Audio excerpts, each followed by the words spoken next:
pas.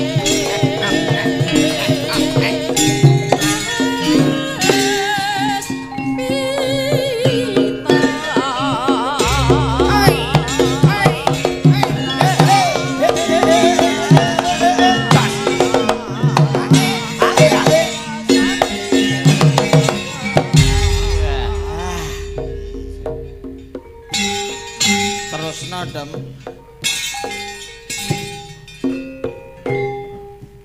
Kayak mau step joget ya. Jarne Latihan stroke. Latihan stroke.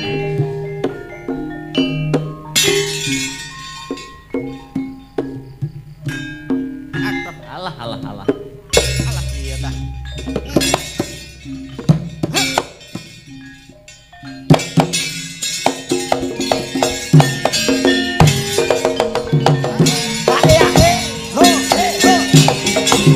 Hop. Yes. Piye iki? Mati mon. Apa enek wong gletak sikile ngececeng. lah iya. Iki nek ora Anu, tanyakno ora iso iki. Nek. Rumangsaku mau limbukan macak Cina. Nggih. Nggih. Nek iki pakaian apa iki? Dagelan toprak niki. Temane apa? Dagelan toprak. Ngono iki apa? Iki niki apa kok ngomong niku? Brengos. Alis. Kok alis iki piye? Lah wis ngerti nek nang kene ya brengos, ngene iki nek Gak nang kene ya maksudnya kelek. iki dari apa gitu loh. Iki Banyol biasanya ngeten iki. Gak maksudnya iki dari apa ngono lho. Niki Angus apa? silet dandang wae. Oh silet dadang ki apa? Angus. Angus. Wilujeng enjing Mas Lendro. Wilujeng enjing Mas Gareng. Wilujeng enjing Mas Pelok. Wilujeng enjing Mas Bagong. Wilujeng enjing Mas Pelok barang. Kok Mas pelok barang lho. Selendro pelok Mas Pelok barang. Selentem. Oh selendem. Sugeng enjing Mas. Sapa iki Mas sing urung disebut? Mas Akbar. Piye karo dalang kok lali piye Nah, Mas? sing durung disebut lho, Petruk Gareng Bagong lho. Oh nggih. Biasane aduh, Pek. Petruk. Apik, Truk. Nah, Mas Lendro. nggih wonten dawuh. Bukti nyata ya toh warga masyarakat Malo khususnya kacangan ki minded yang seni kelawan budaya ki senadyan mau disiram udan delok ning tidak ya toh Nggih. mengurangi semangat buktine ya isih kepareng ana sing nenggani. Leres. Luar biasa. Udan ki tandha rejeki. Betul sekali kok sing dinteni karo petani nggih mung jawah ngoten niku kok. Mula diarani jawah sejane Gusti Allah ngepasi ndelok musim-musime kaya ngene iki.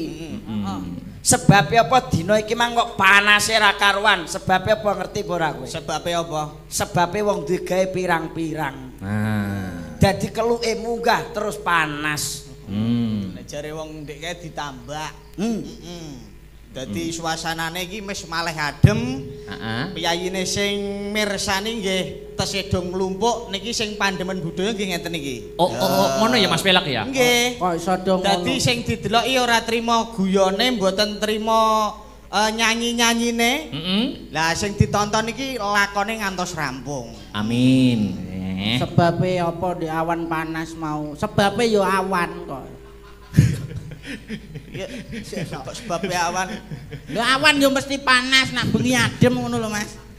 Sebabe apa kok mau di awan panas? Yo sebabe awan ana matahari. Oh. Jadi jarnya bocah angger raine pucet yo ngene iki. Berarti apa-apa angger panas. Tapi ngene lho. Pripun? Saiki iki wolak-walik ing jaman. Kok ngaten niku? lah pripun? Nek mbiyen iki matahari panas, Nggih. bulan adem. Adem. Saiki iki jaman saiki kuwalikane jaman. Wolak-walik ing jaman. Saiki iki matahari kuwi adem, bulan kuwi panas. Lho, matahari teng pundi-pundi niku panas lho. Mas. Panas to. Panas. Saiki Matahari jajalo ning kutha gedhe ning mall matahari mlebu obleng. Nak adem ana AC-ne.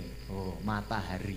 Oh, gak iso Mas. Nak iki tak apa nak iki tak bantah tenan iki. Piye? Piye? Wingi aku Matahari. Matahari. Mlebu matahari bleng. Heeh. Iku dulur-dulur wis tak kandhani kabeh. Aku karo maratuwa barang Mas. Kan Oh. nganten anyar kula. Hmm. Kali maratuwa tak kandhani. Iya. Aja mlebu rono. Heeh. Aja mlebu rono. Lah kowe nek endi? Nak ape munggah lewat tangga ae, aja mlebu rono. Mau bar rono ana wong kepanasan. Iki mergane matahari. Heeh. Ana wong londo mlebu mriku to Mas, karepe aja munggah ngoten niku. Jenenge napa niku? Lift. Lift. Heeh. Aja mlebu lift. Wong Londo biasanya resik putih. Wong Londo resik putih. Wis tak kandhani. Heeh. Aja mlebu kono. Panas. Matahari mergo. Lah, rak tenan. Bareng ngono wonge mlebu bleng, tak enteni let 3 menit, Mas. Heeh. Bareng ngono lawang buka dadi malah ireng, Mas. Kuwi wis beda wong ya, Nyuk. Kuwi wis beda wong kok dadi parang. Rambute malah keriting lho, asmane lurus rambute pirang. Bareng Wis metu beda. lah kok ireng. Iku sing metu wis gak Londo. Apa? Iku wong Dayak. Kok iso dipadakne. Wong nek ora pengalaman iki mbok yo ngaku ora pengalaman. Kuwi lho Mas. Lah aku Hendro yo ora sing pengalaman rawani mlebu lho Mas aku. Ah. Wong ki mbok sing pengalaman berpendidikan dongakne sing sunat po piye Nah, ngomong iki masih matahari. dalam rangkaian benang merah. Betul. Walimatul khitan nggih menika Dik Muhammad Dwi putranipun Bapak Nur Salim. Iki masih dalam Panjenengan rangkaian. nek pengen duwe anak sing soleh piye carane Mas Gareng? Ngene ya Mas, anak kuwi gumantung saka wong tuwa gitu. Nek bapake iki napake anak, ndidik anak sing bener, ibune ya gemati marang anake, ya anake dididik bener ya mesti solehe. Wis lumrah nek kuwi. Kowe nek didik anak ben dadi anak sing soleh piye? Ya dikon lunga ning Wis lumrah kuwi. ngaji urung lumrah. Urung jawab kok wis lumrah. Kowe, Ditungani yo. lho, dungane piye to? Dungane Allahumma sholli ala sayyidina Muhammad wa ala ali sayyidina Muhammad ngono kae. Yo ora ki goblok ki bener nek ora tau ketung nganggo petung Jawa. Yo diwacane surat Yusuf zamane Lho bagus. Aku tau ngaji karo mbahku mbiyen nek pengen duwe anak sing soleh nalika sipun nang jabang sapi nang jero wetenge mboke. Sik. Iso sapi lho. Bayi kok sapi, bayi sapi apa? Nalika bayi ning jero gua garbone mboke. Setiap wulan ganjil kudu dibancaki. dadi wulan ganjil. Sebabe apa? Ben anake soleh. Lho. Lha mbacake kuwi pas 3 sasi, 5 sasi, 7 sasi, 9 sasi. ganjil kabeh. 3 sasi ki sing diarani nyidam. Oh. Apa maksudnya nyidam? Ngiriki daharan sing amis-amis. Kaya to. Iwak mentah, Kaya to. peceren, Kaya to. Apa enek wong untal keren. keringete cah iki lho. Lek cemple. Mosok keringete amis. Kok iso lek cemple. Kuwi nak 3 sasi. Iya no. Jenenge mau apa? Nyidam. Nyidam.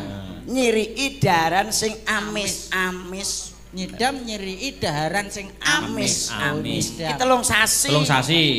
Munggahe 5 sasi. 5 sasi sing diarani hamil. Hamil. Hawane kudu ngemil. Oh iya. Mbok tukokno semangka kudu mangan jeruk. Tukokno jeruk kudu mangan pelem. Mbok tukokno pelem kudu mangan dingklik. Mangan kok dingklik padane rayap lho. Mangan anu apa ki jenenge? Oh jenenge wong hamil. Jambu. Iki sing diarani 5 sasi hamil. Hamil. Terus ngancik 7 sasi diarani apa? mbobot. Maksude mbobot. Bokonge amba wetenge krasa abot. Kaya iki lho, bokonge amba wetenge krasa abot iki mbobot. Masa mbobot? Sakmene masa isih teles lho, Mas. Iku teles kok. Mbobot iki bokonge amba wetenge krasa abot. Iku mbobot. Mergo wis nyedaki. Nyedaki. 7 sasi ya. 7 sasi. Jenengan mbobot to, Mak? Gak iki. Ngawur ae mosok sakmono yo isih bobot lho. Lah iya. Iki diarani 7 sasi 7 sasi mbobot. bokonge amba wetenge Wetenge krasa abot. abot wis ketok gedhe ngene lek maku. Ya. Kuwi nek mbobot, bar ngono 9 sasi wis wayahe. diarani meteng. Meteng maksude meteng. Sirahe mumet wetenge krasa tangteng. Sipun nang jabang bayi arep lahir. Oh, rungokno iki. Heeh. Rasa krasa tangteng. Ngomong-ngomong perkara meteng. Lah. Wong meteng isine kan bayi. Ah. Ya ora. Iya. Saiki aku tak tahu sebab apa bayi lahir kok rambutnya mesti gondrong. Sik to. Ya wis ancen pertumbuhan dalam apa jenenge rahim itu selalu tumbuh Kleru. Wis kinodrat saka Gusti. Salah. Sebabe apa bayi nek lahir kok rambutnya gondrong? Mergo ning weteng gak ana tukang potong. Dadi lahir terus gondrong rambutnya. Oh iya. Masa ning wetengane barbershop. Lah iya. Apik lho kuwi. tukang cukur. Nek umpama ning jero weteng nek tukang potong kuwi usus barang iso ketok kuwi. Iya. Sebabe apa bayi nek lahir kok mesti nangis? Mergo ora padange jagat. Dudu. Mergane yo wis ngono kuwi. Mergo kodrat. Salah. Jawabane? Mergo duwe cangkem. Oh iya. Kok iso duwe cangkem? Lho anggere duwe cangkem mesti iso guyu. Apa ning donya anggere duwe cangkem mesti iso guyu. Ora percaya. Percaya to? Ana duwe cangkem ra iso guyu. Ora enek. Ana Apa? Cangkem sumur. Lho, sumur cangkeme wombo lho, Mas. Wombo ra iso guyu iku meneh. Ora iso guyu. Tapi kan ora duwe kuping. Angger duwe kuping, Ya iso guyu, ya iso nggo ngrungokne. tidak percaya. Percaya dong. Ana sing duwe kuping ora iso guyu. Apa kuwi? Manci. Loh, Manci iya, wajar duwe kuping ra iso guyu. Mas. Bener slentem, Drong. Rumah samu rakit tangan ngene iki nak tengah wengi iki rada enter Mas uteke. Wingi esuk-esuk malah ndledek metu teko kuping. Kopoken kuwi kok. Lho, manci iki anane ora mergo duwe kuping ora duwe untu. Ah. Nggih napa mboten, Mbak? Mas Betul, Gareng. betul, no. Apa enek duwe untu, mesti nek nggo mangan apa wae tedas. Ah. Iso guyu. Iso guyu. Jare sapa? Angger duwe untu? Iso guyu. Ora percaya. Ana duwe untu ra iso guyu. Apa itu, Mas? Untuk graji? Loh, iya. Loh, gerati buangkat nganti Kita tahu tuh mau graji tek guyu. Lho iya. buangkat nganti pucuk untu tok. Jawab terus. Tapi kan ora duwe motor. Nah. Ya lah, saya bulet. Angger duwe mata Kenek nggo ndelok terus guyu. guyu. Terus? Lah, enek duwe mata ora iso guyu. Apa kuwi? Udun. Belum. Udun. Udun tengah kaya ono matane lho. Masa mudun duwe motor? Duwe mata. Ora percaya. Ah. Iya utuh. Aku ora percaya nek udun duwe motor. Ono matane takok mbahmu lho. Ora percaya. Kok iso ora percaya? Lah ngerti nek udun duwe motor nek pasar Cepu enek wong dodol kacamata udun. Ayo. Dadi bener kene. Bener kene dong nak udun duwe mata. Ora enek dodol kacamata udun. Berarti udun ora duwe motor. Ora duwe motor. Nak udun duwe mata otomatis enek kacamata udun, jual kacamata udun. Iya. Perkara udun gak duwe mata, Mas. Gini. Wingi anakku sing cilik Jare kowe ra ndek anak. duwe ya. Lahir neh. Anake bojoku. Oh iya. Oh iya. Nganten anyar langsung meteng kok aku kok. Lho, Lah kok iso meteng. Kecelakaan toh? Subur. Kan gropeyokan, Mas. kredit. Terus. Enggak yo, anakku sing cilik, lagi 8 sasi kae. Iya. Bokonge udunan. Iya. Lho, bokonge. Bokonge udunan. Oh.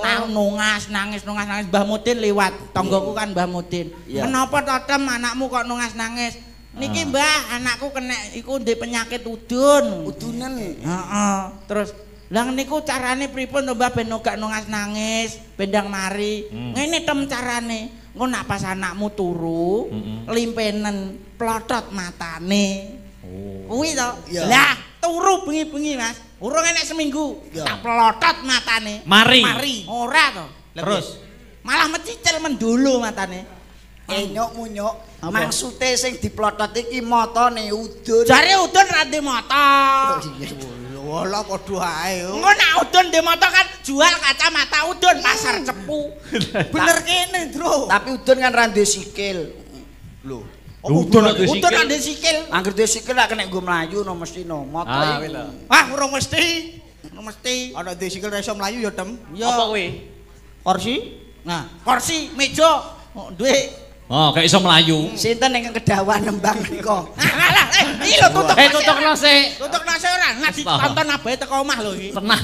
Kudune urut iki. Disimak lho. Ya. Pun mboten iki. Gak terus ayo. Wis, kursi Pun wis. pun mboten iki. Wis ya perkara kacamata udun mau to. Kowe terus iki gak ngantek sepeda motor, benda Mboten. mati ngono gak. Telas niku pun. Aja dibukake ni Mas nggo sepelan somben nih. Ya, wis. Yo ngetan. Ya ngetan. Ngetan. Ning ndi? Lho, ngetan loro lho. Ngetan. Oh, Nejonegoro. Nyok kok ngetan. Ludruk to, ludruk. Apa iki fragmen apa? Nembang no jula-juli no. Lho, tenan. Kudu lajuli. Iya no. Ora. Kok ora to? Biasane ceko. Lah, Ngono. tung tak tong. Oh. Sampun. Hah? Heeh, ngerti kok to? Ya ngono. Ayo. Ampun. Sampun. Tung tak tong. Latihan jula-juli. Ya. Mau enek sing apa pesen? Heeh. Sopo sing mesen? Tung tak tong. Sing pesen sapa? Anu, Mbok Ayu Ngatemi.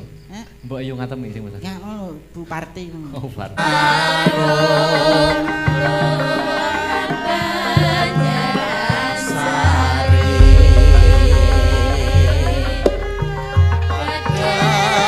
asmanya sekarna deng umakar aduh ratna brahmana isap sarine dengangan si kundangiku antuk sejatine madu sirnane rahanasu bare awar ambaban lanjuri beri-beri lumayan ngawang-ngawang mencok ing pangrana anyang ing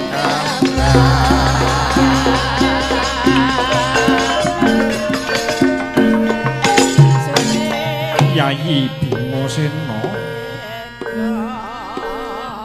kondange wong akeh ngandharake Pandhawa ibarat ndok sak petarangan mati siji mati kabeh mukti siji kabeh ya melu ngrasakake wis sawetara suwe Yayi Arjuna murca saka kraton upama iki mengko Yayi Janaka ketaman pralaya Yayi luwih becik tak entengke patine kakangmu mbarep iki Sena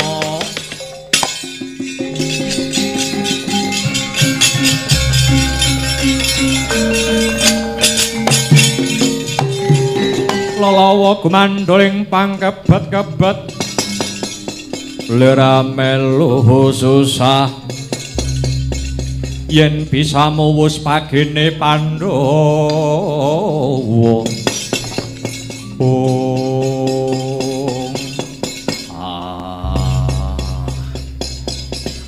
aja kandha sing ora-ora mapan jenaohaning praja tak goleki lungane jlamprong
mongko kantining tumuwuh salami mung awas eling eling lukitaning alam Baladalah ya iki sing tak goleki pranyata Sulistya ing warna Baladalah kuwi sapa tek cat katon cat ora aku Godhayitma Blakasuta aku tresna karo kowe aku tresna pati kelawan kowe lara ireng Godhayitma piye nek pancen kowe tresna karo aku gawanen lunga ternyatane aku duwe bojo yunggur ditinggali wae Godhayitma kowe dadi cekak cukupe gelem tak gawa lunga gawanen kudayitmu aja bah tak lebokke ning jroning kendhaka kowe lara ireng.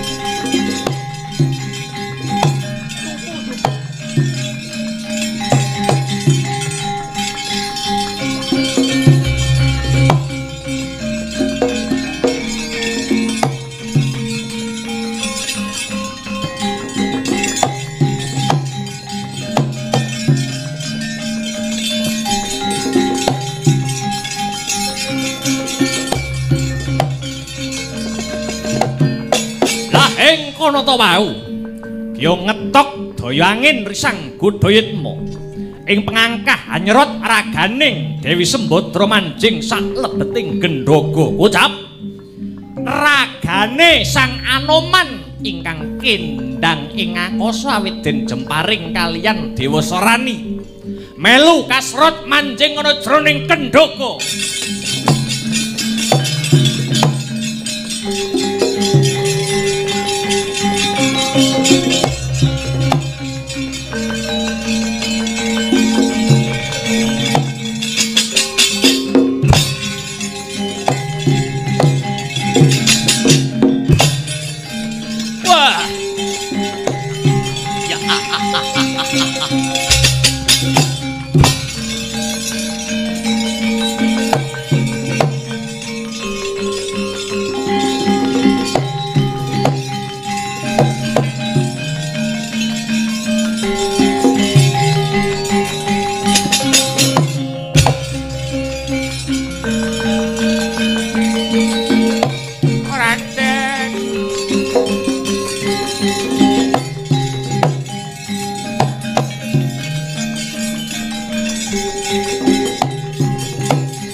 Aku lagi tekan Madukara, bocah emban wis nangis ana apa?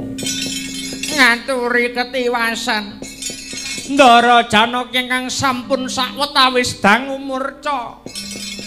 Niki nembe mawon Ndara Ayu lara ireng kacidra Duratmaka. Iki gek lakon apa?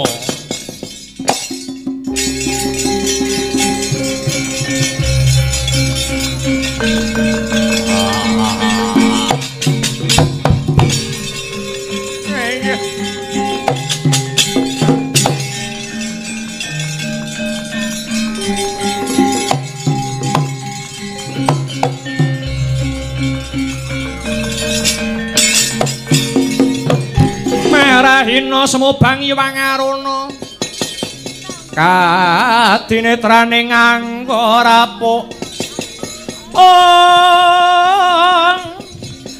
sabdaning kukila ringkane gara saketer kidonganing kunglir wuwu sing pinipahanca Gantya kang cinarita madeg kayangan alang-alang kumitir.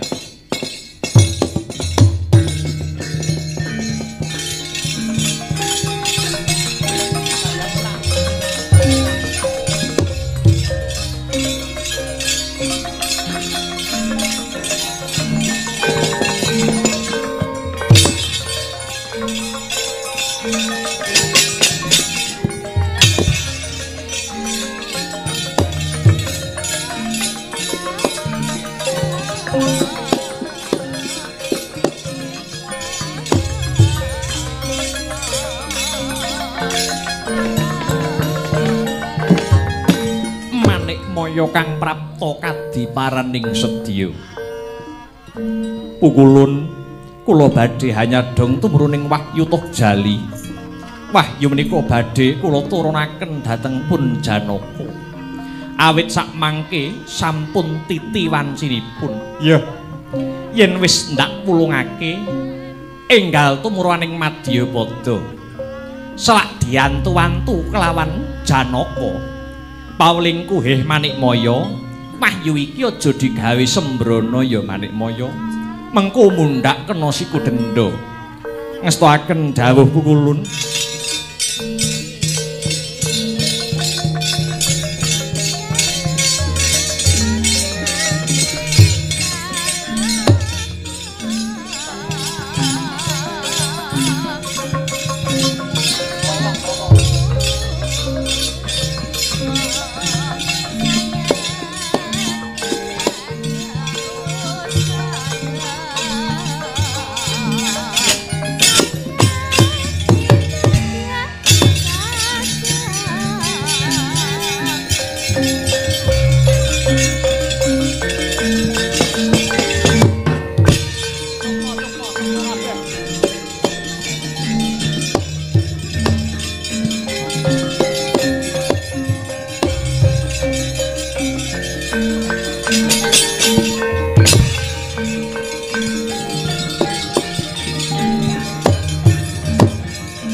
Lamun ora sisip iki Janaka Ismaya kelawan Mayangkara kang abadan sukma.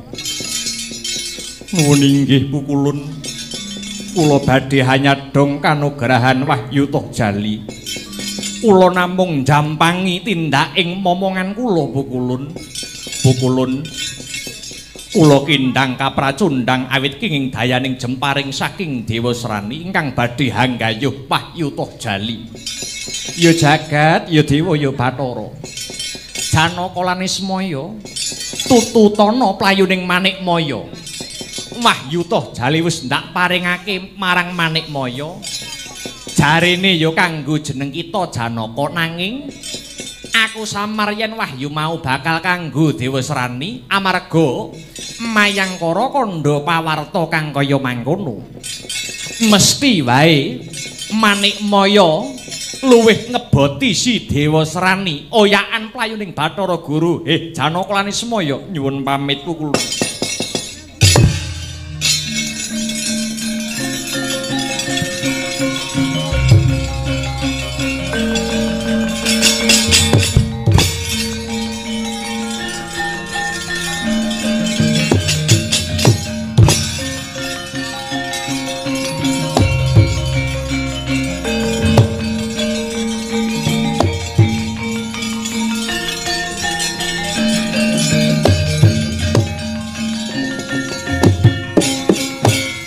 Mayangkara jeneng sira enggal balya marang Madyapada.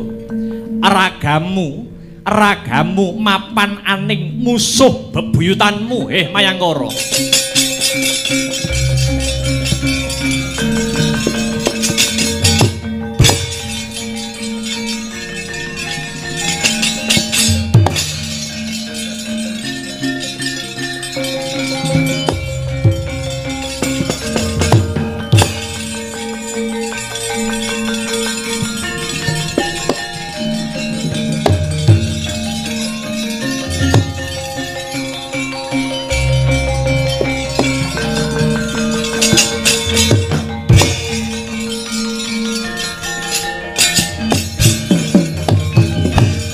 Kados pundi Pukulun? Durga Wahyu Toh Jali wis ndak regem. Mara gage tampanana enggal wenehna marang si Dewa Srani. Matur nuwun Pukulun.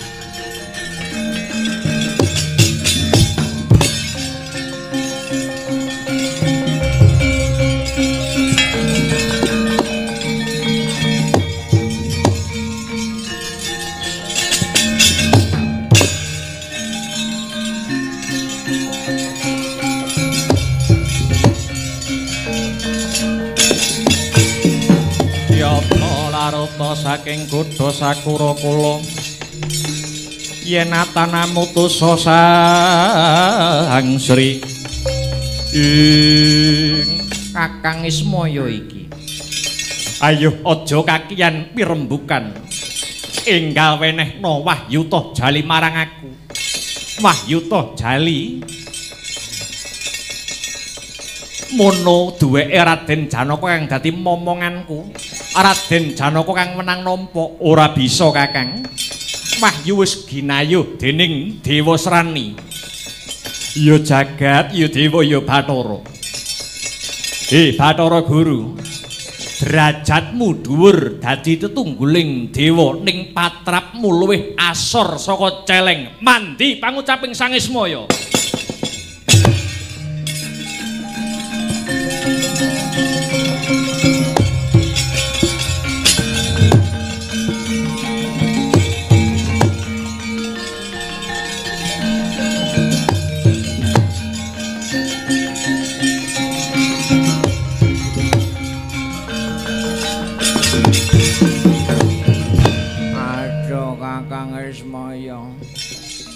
balekna wujudku sekawit aku njaluk pangapura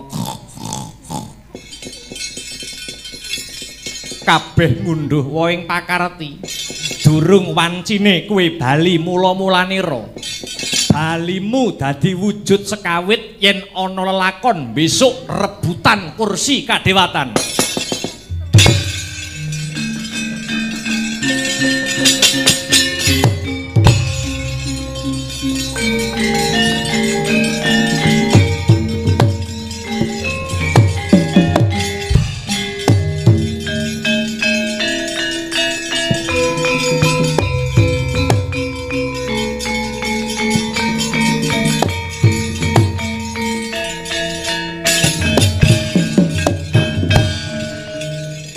Janaka Dewa Srani ndak jaluk Wahyuta Jalimara gage wulungna marang aku tak wenehke bareng lawan pecahing dadaku nyoh tampanana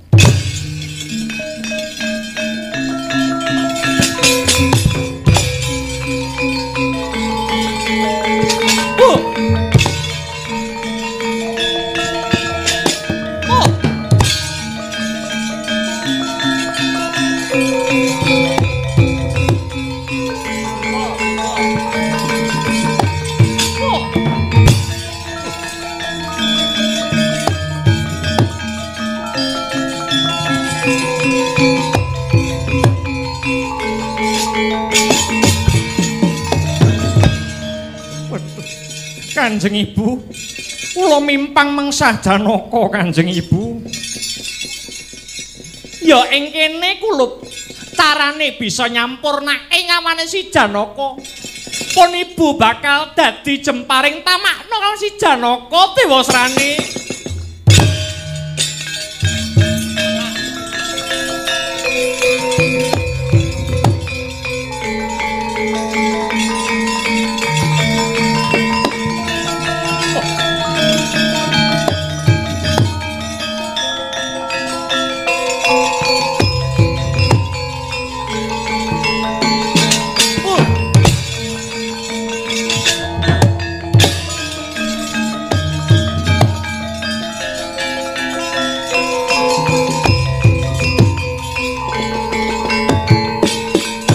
Dayaning jemparing sukmanipun Raden Janaka datang kendang nanging malah bisa dadi lantaran bali ana ragane.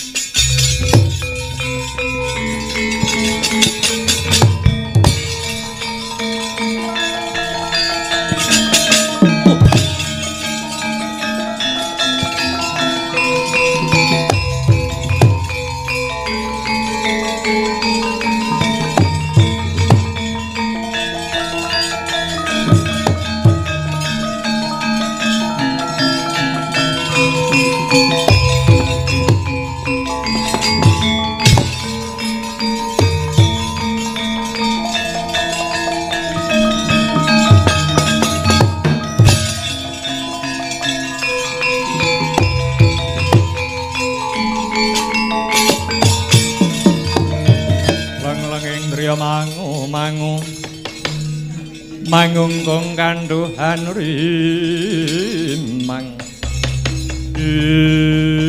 Kakang Semar dalem Ndara durung bisa kelakon ngrebut bali ning Wahyuta Jali sukmaku kena jemparinging Dewa Srani nganti bali marang ragaku kula ngerti sinten sing dados jemparing nika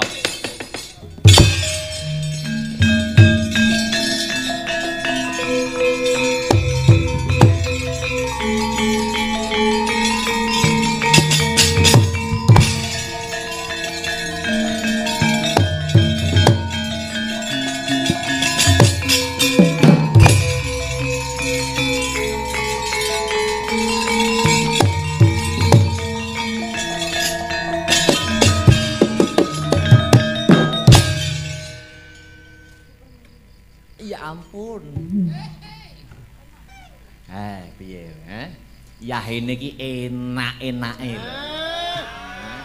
piye angger ngendi papan ngendi panggonan ngendi wektu angger ana gendera angger ana geger bola bali kok durga kowe apa njaluk tak ingkel-ingkeli ingkel-ingkeli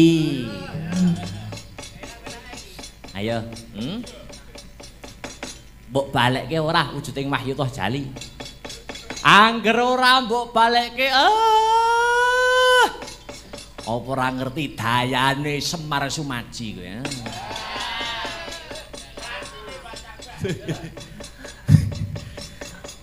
aku njaluk ngapura Kakang balekno wujude Toh Jali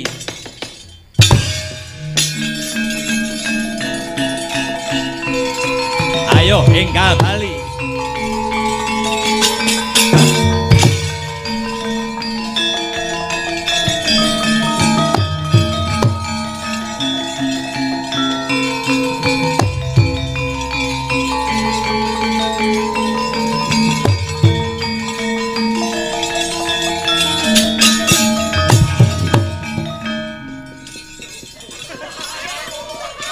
Kakang Semar Badranaya dos pundi Ndara ngaturke panuwun kang tanpa pamawit Wahyuta Jali wis bisa bali wis bisa ndak tampa Kakang nggih sinten nika kledang-kledang mlaku saka kidul nika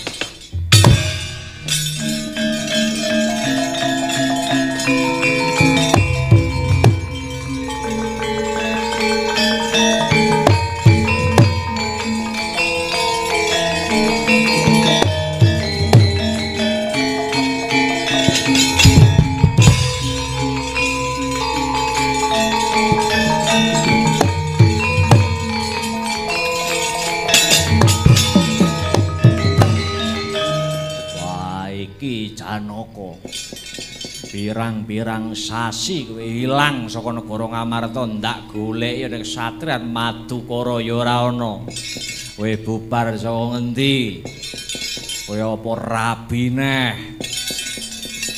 mboten Kakang nanging kula teteki brata wonten ing lengking Gunung Tidar Hanggayuh nurbating Gusti ninggih punika pun Wahyuta Jali wis entuk sampun Kakang punika ingkang dados lambanging wahyu kaprawiran bojomu lara ireng ya Sembadra murca saka kasatriyan Madukara wis ayo enggal bali ning Ngamarta dhisik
Ndara Ayu lara ireng. Iya Anoman. Kowe kok mapan ning kene nggih. Ketingalipun kula kaserot dayanipun Si Gudayitma menika. Lah kowe bubar saka ngendi? Kula saking Kayangan alang-alang kumitir. Yuh, panggone cumpen kaya ngene dinggoni wong loro. Man Anoman. Ya ampun iki apa? Niku buntut kula. Buntut kok iso ndangak-ndangak. Buntut kok iso mutah iki lho.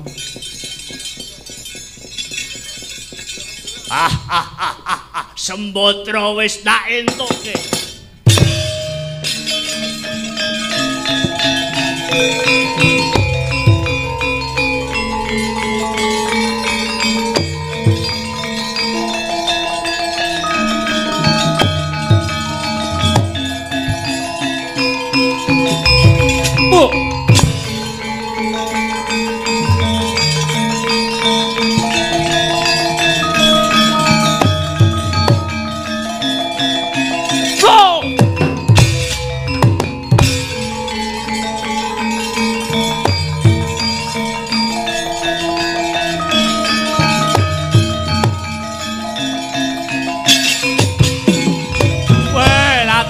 Musuh lawas Anoman yang satelek Surat Moko wiwit biyen nganti saiki gawe geger.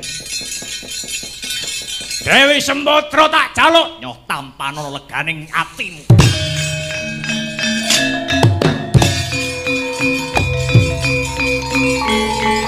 Wah!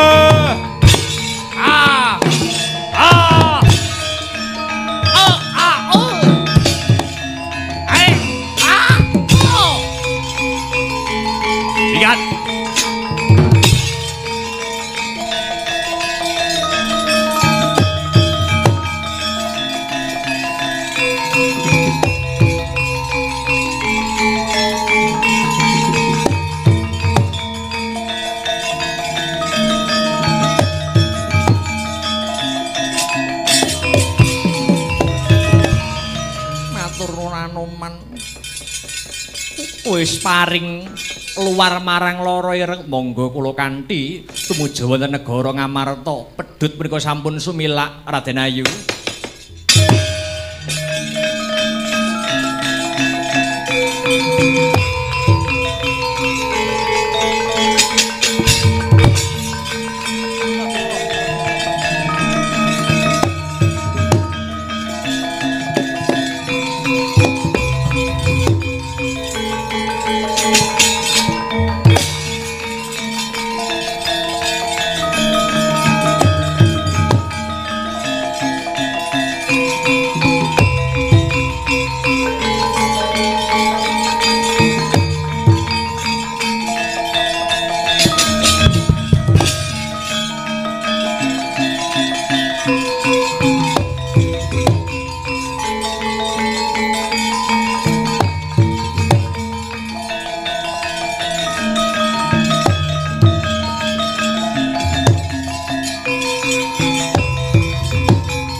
Janaka kang wis timbul. Nok ninggih Kaka Prabu. Kula ngamu saka ngendi Janaka? Nuninggih ngemban. Hanyadang kang sarta nyadong tumurun wahyu toh jali. Ingkang dados lambanging wahyu kaprawiran Kaka Prabu. Niki kantun Ndara Ayu loring ireng ingkang dereng timbul Ndara.